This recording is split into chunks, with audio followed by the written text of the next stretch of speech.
الذين ينفقون أموالهم بالليل والنهار سرا وعلانية فلهم أجرهم عند ربهم ولا خوف عليهم ولا هم يحزنون.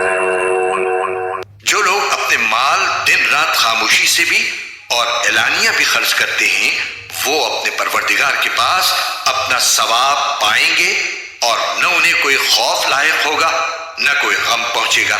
الذين يأكلون الربا لا يقومون إلا كما يقوم الذي يتخبطه الشيطان من المس ذلك بأنهم قالوا إنما البيع مثل الربا وأحل الله البيع وحرم الربا فمن جاءه موعظة من ربه فانتهى فله ما سلف وأمره إلى الله ومن عاد فأولئك أصحاب النار هم فيها خالدون. جو لوگ سود کھاتے ہیں وہ قیامت میں اٹھیں گے تو اس شخص کی طرح اٹھیں گے جسے شیطان نے چھو کر پاگل بنا دیا ہو.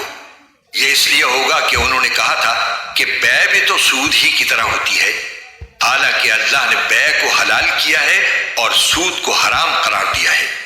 لہٰذا جس شخص کے پاس اس کے پروردگار کی طرف سے نصیحت آ گئی اور وہ سودی معاملات سے باز آ گیا تو ماضی میں جو کچھ ہوا وہ اسی کا ہے اور اس کی باطنی کیفیت کا معاملہ اللہ کے حوالے ہے. اور جس شخص نے لوٹ کر پھر وہی کام کیا تو ایسے لوگ دوزخی ہیں، وہ ہمیشہ اسی میں رہیں گے. يمحق الله الربا ويربي الصدقات والله لا يحب كل كفار أثيم. اللہ سود کو مٹاتا ہے اور صدقات کو بڑھاتا ہے اور اللہ ہر اس شخص کو ناپسند کرتا ہے جو ناشکرا گناہگار ہو. إن الذين آمنوا وعملوا الصالحات وأقاموا الصلاة وآتوا الزكاة لهم أجرهم عند ربهم ولا خوف عليهم ولا هم يحزنون. ہاں وہ لوگ جو ایمان لائیں، نیک عمل کریں، نماز قائم کریں اور زکوٰۃ ادا کریں وہ اپنے رب کے پاس اپنے اجر کے مستحق ہوں گے، نہ انہیں کوئی خوف لاحق ہوگا نہ کوئی غم پہنچے گا. يا أيها الذين آمنوا اتقوا الله وذروا ما بقي من الربا إن كنتم مؤمنين. اے ایمان والو، اللہ سے ڈرو اور اگر تم واقعی مومن ہو تو سود کا جو حصہ بھی کسی کے ذمے باقی رہ گیا ہو اسے چھوڑ دو.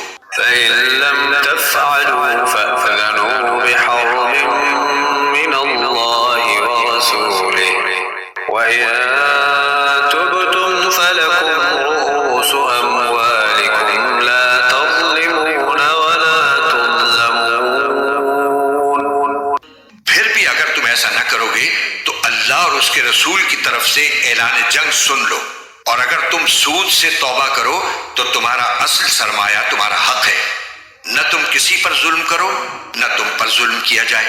وإن كان ذو عسرة فنظرة إلى ميسرة وأن تصدقوا خير لكم إن كنتم تعلمون. اور اگر کوئی تنگ دست قرضدار ہو تو اس کا ہاتھ کھلنے تک مہلت دینی ہے، اور صدقہ ہی کر دو تو یہ تمہارے حق میں کہیں زیادہ بہتر ہے بشرطے کہ تم کو سمجھ ہو. واتقوا يوما ترجعون فيه إلى الله ثم توفى كل نفس ما كسبت وهم لا يظلمون. اور ڈرو اس دن سے جب تم سب اللہ کے پاس لوٹ کر جاؤ گے، پھر ہر شخص کو جو کچھ اس نے کمایا ہے پورا پورا دیا جائے گا اور ان پر کوئی ظلم نہیں ہوگا.